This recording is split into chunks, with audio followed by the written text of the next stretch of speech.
Hello guys, learn computer के एक नए एपिसोड में आपका स्वागत है। और दोस्तों, आज की इस वीडियो में हम लर्न HTML यानी कि HTML प्रोग्रामिंग को सीखने वाले हैं। तो दोस्तों, मैंने प्लेलिस्ट पहले ही बना दी है, इंट्रोडक्शन वगैरह के बारे में बात कर चुके हैं। तो दोस्तों, आज के इस वीडियो के अंदर मैं आपके लिए कुछ ऐसे टैग्स लेकर के आया हूँ जिनके बारे में आपको पता होना चाहिए, जो कि दोस्तों HTML के अंदर बहुत ही बेसिक से टैग होते हैं।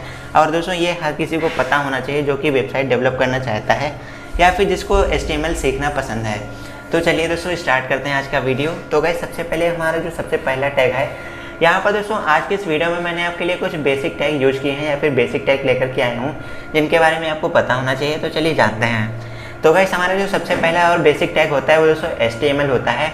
गाइस, इससे पहले मैं आपको बता दूँ टैग्स क्या होते हैं। तो गाइस, टैग्स हमारे कंप्यूटर के अंदर या फिर हमारे HTML प्रोग्रामिंग के अंदर ऐसी कमांड्स होते हैं जो कि दोस्तों हमारी वेबसाइट को डेवलप करने में या फिर वेबसाइट के अंदर कोई भी चेंजेस करने में यूज करी जाती हैं या फिर हमारी वेबसाइट की फॉर्मेटिंग करने में यूज करी जाते हैं। तो चलिए जानते हैं। तो गाइस, जो हमारा सबसे पहला टैग है वो है HTML। वेल दोस्तों, एक HTML वेब पेज बनाने के लिए आपको HTML टैग को लगाना बहुत ही ज़रूरी होता है, क्योंकि दोस्तों यही डिसाइड करता है कि जो हमारा पेज है जिस पे हम अपनी कोडिंग कर रहे हैं वो एक HTML का पेज है। तो दोस्तों इसको हम लोग यूज करते हैं। यहाँ पर लिखा हुआ है declares the web page to be written in HTML, यानी कि दोस्तों HTML टैग बताता है कि जो हमारा कोड लिखा गया है वो दोस्तों HTML प्रोग्रामिंग भाषा में लिखा गया है, जिसका पूरा नाम होता है हाइपर टेक्स्ट मार्कअप लैंग्वेज। तो आपको इसके बारे में तो पता ही होगा। अब दोस्तों, आपको यह भी पता होना बहुत ज़रूरी है कि HTML प्रोग्रामिंग के अंदर हम जितने भी टैग लगाते हैं तो दोस्तों टैग हमारे कमांड की तरह वर्क करते हैं, तो इसीलिए उनको क्लोज करना भी ज़रूरी होता है। और टैग को क्लोज करने के लिए हम लोग स्लैश का इस्तेमाल करते हैं, जो कि यहाँ पर स्लैश लगा हुआ देख रहे हैं। तो वैसे इस स्लैश का इस्तेमाल किया जाता है कि हमारा टैग खत्म हो गया है, काम उसका खत्म हो गया है, तो अब हमारा टैग यहाँ पर क्लोज कर दिया जाए। और बीच में आप अपनी कमांड आपका जो भी टेक्स्ट या फिर जो भी डेटा जो भी इन्फॉर्मेशन होता है वो आप बीच में रखते हैं। तो वैसे HTML के अंदर आप क्या करते हैं, सबसे पहले कोई टैग लगाते हैं, उसके बाद में अपनी डेटा को इनपुट करते हैं और जब उसका काम खत्म हो जाता है तो उस टैग को क्लोज कर देते हैं स्लैश लगा करके, जैसे यहाँ पर स्लैश लगा हुआ है। तो चलिए दोस्तों, यहाँ पर मैंने पहले आपको बता दिया कि HTML टैग का इस्तेमाल किया जाता है ये बताने के लिए जो भी हमने कोड लिखा है वो दोस्तों HTML में लिखा गया है। इसके बाद में अगला जो हमारा टैग है वो है हेड। वेल दोस्तों, ये भी एक बहुत महत्वपूर्ण टैग है, जो कि दोस्तों यहाँ पर देखिए आप देख पा रहे हैं। तो गाइस, ये यहाँ पर लिखा है डिलीमिट द पेज हेड। अब दोस्तों ये पेज के हेड को डिफाइन करता है आपके वेब पेज के ऊपर। दोस्तों हमारी जो HTML प्रोग्रामिंग होती है इसके अंदर दोस्तों 4 जो होते हैं बेसिक टैग होते हैं। उनमें दोस्तों जो हमारा HTML है, हेड है, टाइटल है और बॉडी है, ये दोस्तों 4 ऐसे टैग होते हैं जिनका इस्तेमाल किए बिना कोई भी वेबसाइट डिज़ाइन नहीं किया जा सकता। यानी कि ये दोस्तों मैंडेटरी होते हैं, अनिवार्य होते हैं, कंपलसरी होते हैं। इनका इस्तेमाल करना बहुत ही ज़रूरी होता है हर एक वेबसाइट के अंदर, हर एक वेब पेज के अंदर।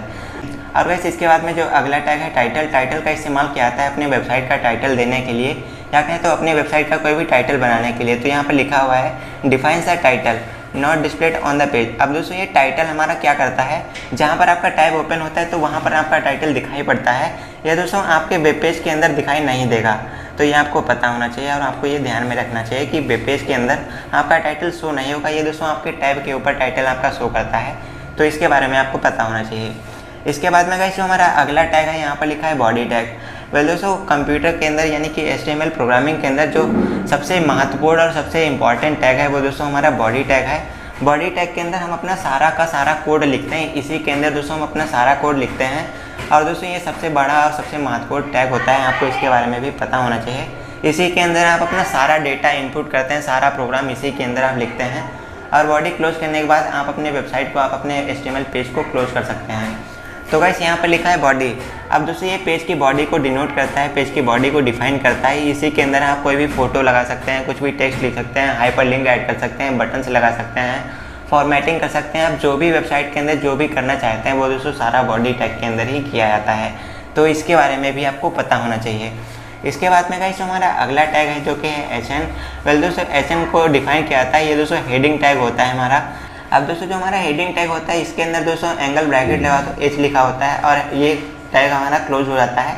यहाँ पर जो N लिखा हुआ है दोस्तों दोनों साइड आप देख पा रहे हैं, ये दोस्तों रिप्रेजेंट कर रहा है नंबर को। यहाँ पर आप कुछ भी नंबर टाइप कर सकते हैं, लेकिन दोस्तों वो नंबर आपका 7 से नीचे होना चाहिए। आप चाहें तो H1, H2, H3, H4, H5, H6 कर सकते हैं। और दोस्तों ये हमारा हेडिंग टैग को रिप्रेजेंट करता है। जैसे आप अपने वेब पेज के अंदर कोई भी टेक्स्ट को हेडिंग बनाना चाहते हैं तो ऐसे में आप उसको हेडिंग टैग के अंदर लिख सकते हैं। तो यहाँ पर लिखा हुआ है डिलिमिट्स है level of N heading. N दोस्तों यहाँ पर आपका नंबर रहता है, N4, N5, N6, N7 कर सकते हैं। तो दोस्तों उसी तरीके से आपकी हेडिंग मोटी या फिर छोटी हो जाएगी। और गाइस इसके बाद में जो हमारा अगला टैग आता है वो दोस्तों हमारा बी टैग है, जिसको हम लोग बोल्ड करने के लिए यूज़ करते हैं। अब अगर आप वेबसाइट के अंदर अपने HTML प्रोग्राम के अंदर कोई भी टेक्स्ट को बोल्ड फॉर्मेट में कन्वर्ट करना चाहते हैं, उस टेक्स्ट को बोल्ड करना चाहते हैं, तो ऐसे में आप बोल्ड टैग का इस्तेमाल कर सकते हैं। और जब आप बोल्ड टैग को क्लोज करना चाहते हैं तो उसको स्लैश लगा करके क्लोज कर दीजिए, तो ऐसे में आप अपने टेक्स्ट को बोल्ड कर सकते हैं। इसके बाद में गाइस जो हमारा अगला टैग आता है जो कि है आई।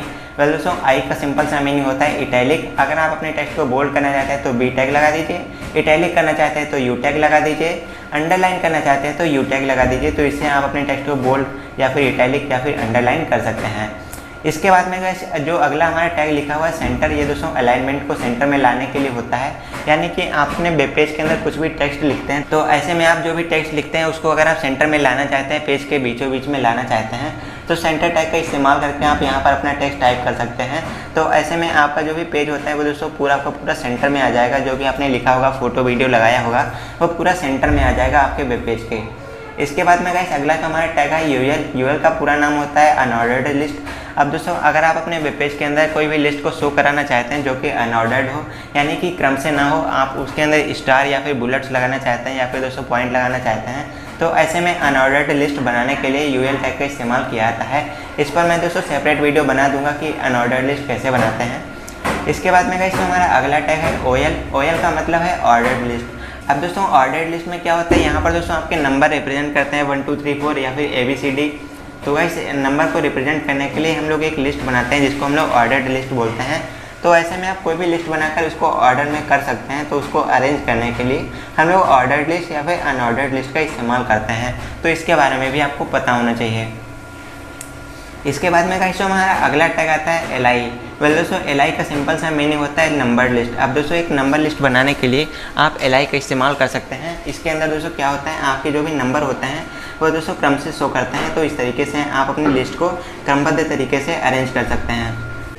और गाइस इसके बाद में जो हमारा अगला टैग आता है जो है ब्रेक लाइन।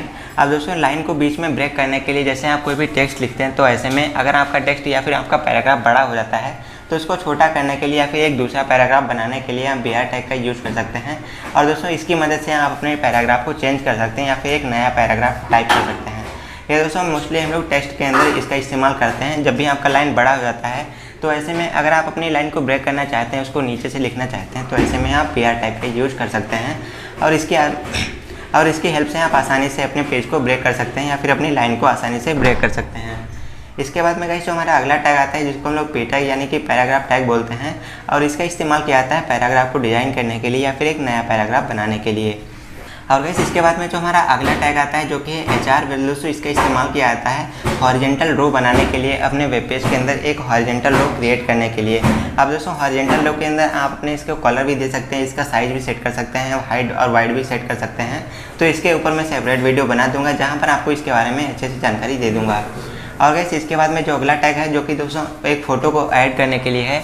अब अगर आप अपने वेब पेज के अंदर कोई भी फ़ोटो को ऐड करना चाहते हैं तो आप ऐसे में IMG SRC टैग का यूज़ कर सकते हैं और इसके थ्रू आप अपने वेबसाइट के अंदर कोई भी फ़ोटो को आसानी से इंसर्ट कर सकते हैं।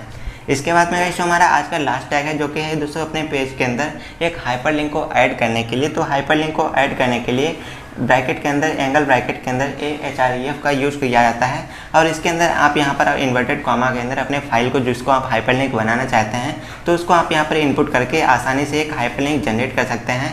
और दोस्तों यहाँ पर लिखा हुआ है डिफाइन अ हाइपरलिंक और अपने वेब पेज के अंदर कोई भी हाइपरलिंक को डिफाइन कर सकते हैं। तो गाइस ये कुछ नॉर्मल से बेसिक से टैग थे HTML प्रोग्रामिंग के अंदर जिनको आप यूज़ कर सकते हैं अपनी वेब डिज़ाइनिंग के लिए या अपना वेब पेज बनाने के लिए। तो गाइस आई होप आज का ये वीडियो आपको पसंद आएगा। जानकारी पसंद आए तो वीडियो को लाइक करना। हम मिलते हैं आपसे एक और नए वीडियो के साथ। तब तक के लिए नमस्कार।